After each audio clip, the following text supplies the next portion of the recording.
दोस्तों, आज हम जिस विषय पर बात करने जा रहे हैं वो आज है स्वामी विवेकानंद जी का जीवन परिचय। स्वामी विवेकानंद जी का जन्म 12 जनवरी सन 1863 को हुआ था।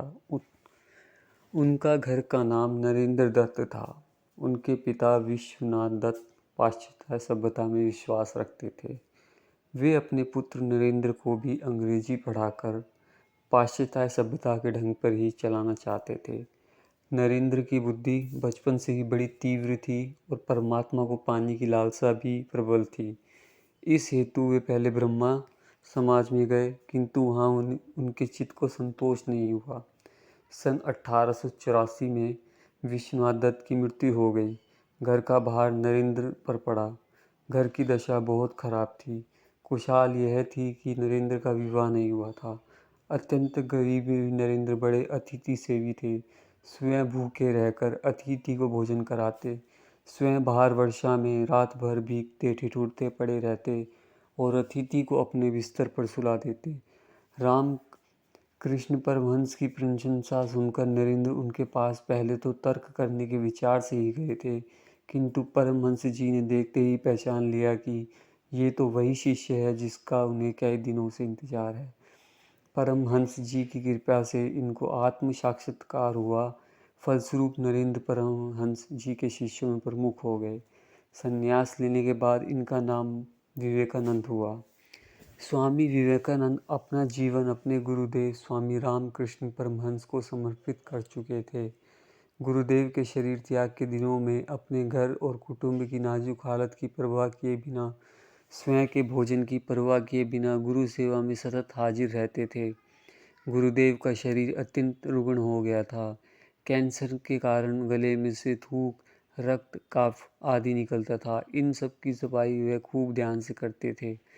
एक बार किसी ने गुरुदेव की सेवा में घृणा और लापरवाही दिखाई तथा घृणा से नाक भौं सिकोड़ी। यह देखकर विवेकानंद को गुस्सा आ गया। उस गुरु भाई को पाठ पढ़ाते हुए और गुरुदेव की प्रत्येक वस्तु के प्रति प्रेम दर्शाते हुए उनके बिस्तर के पास रक्त, कफ आदि से भरी थूकदानी उठाकर पूरी पी गए।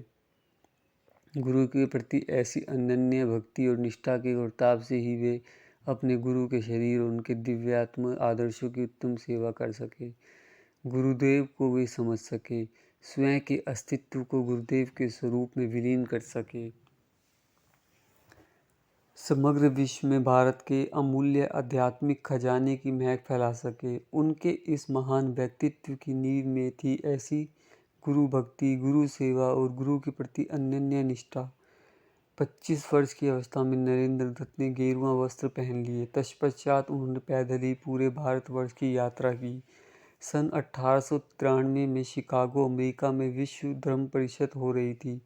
स्वामी विवेकानंद जी उसमें भारत के प्रतिनिधि के रूप से पहुँचे।